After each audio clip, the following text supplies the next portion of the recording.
Assalamualaikum warahmatullahi wabarakatuh. Nama saya Zurak Syema dari kelas 12 MIA 3. Hari ini saya akan membahas tentang prinsip-prinsip sifat kolegatif larutan dalam kehidupan sehari-hari.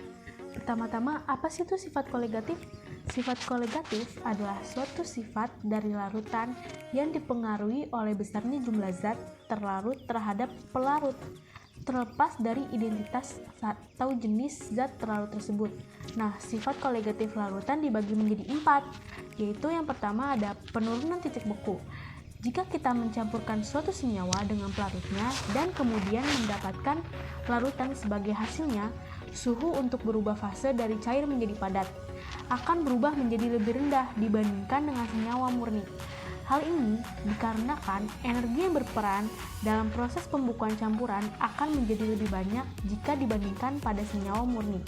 Adapun penurunan titik beku ini dinyatakan dalam persamaan seperti berikut.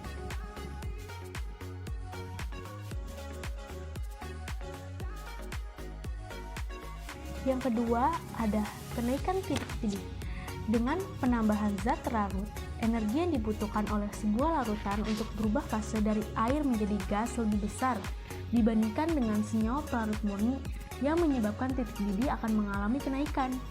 Untuk dapat menentukan kenaikan titik didih, kita dapat menggunakan persamaan sebagai berikut.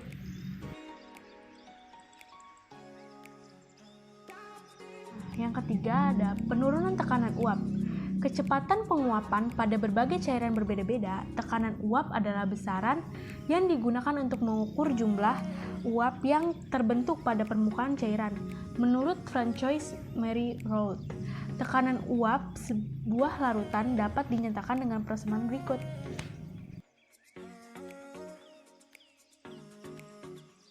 Nah, yang keempat ada tekanan osmosis. Tekanan hidrostatis yang dapat mengimbangi gerakan dari molekul pelarut yang melewati dinding semi permeabel disebut dengan tekanan osmosis dan dinyatakan dengan persamaan sebagai berikut.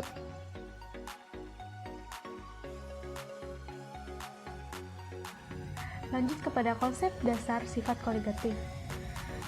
Hukum yang dinyatakan oleh ilmuwan bernama Francois Mary Roth merupakan hukum yang digunakan sebagai konsep dasar pada sifat kolegatif larutan, di mana dalam hukum ini Roth mengungkapkan bahwa besarnya nilai tekanan uap pada larutan akan sebanding atau berbanding lurus dengan fraksi mol pelarut dan tekanan uap murni dari pelarutnya.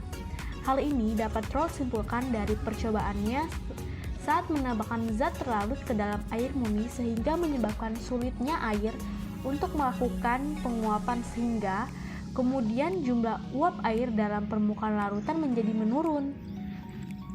Nah, lanjut kepada inti dari materi ini yaitu dalam kehidupan kita sehari-hari ternyata banyak sekali penerapan dari sifat kolegatif larutan. Nah, adapun penerapan tersebut di antaranya adalah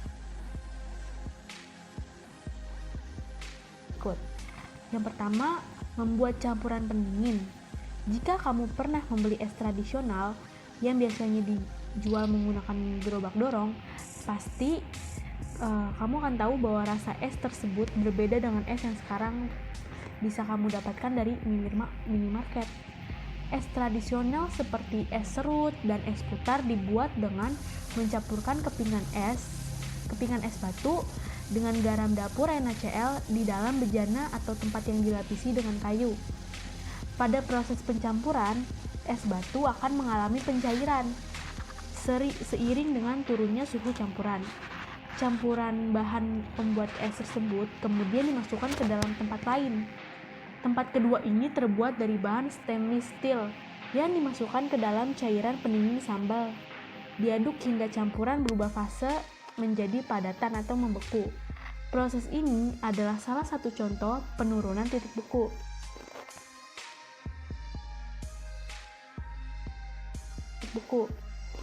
Yang kedua ada mesin dialisis atau cuci darah.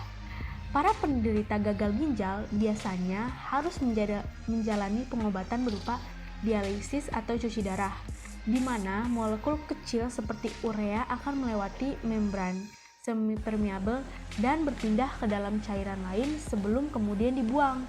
Pada proses ini, Molekul besar seperti protein tidak dapat melewati membran sehingga akan tetap di dalam darah. Tidak ada mengawetkan makanan. Pernahkah kamu mendengar makanan yang berupa manisan atau asinan buah? Manisan dan asinan adalah makanan yang dibuat dengan tujuan untuk mengawetkan buah tersebut karena penambahan gula atau garam yang membuat buah kebal terhadap paparan mikroba seperti jamur dan bakteri.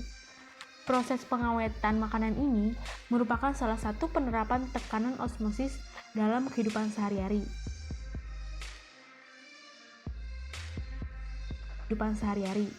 Yang keempat ada laut mati. Jika berenang di dalam laut mati, kita tidak akan pernah tenggelam. Apa kamu tahu mengapa? Hal itu disebabkan oleh konsentrasi zat terlarut atau garam pada laut mati terlalu tinggi sehingga larutan tersebut tidak mudah menguap dan tekanan uap pun akan menurun. Biasanya kamu dapat menemukan laut mati di gurun dan dengan cuaca yang sangat panas. Karena hal ini, banyak yang menjadikan laut mati sebagai tempat rekreasi karena bisa mengapung tanpa perlu berenang, atau bahkan hanya menggerakkan anggota badan saja. Prinsip ini juga dapat kamu temui di kolam apung. Saja yang bisa saya sampaikan, terima kasih.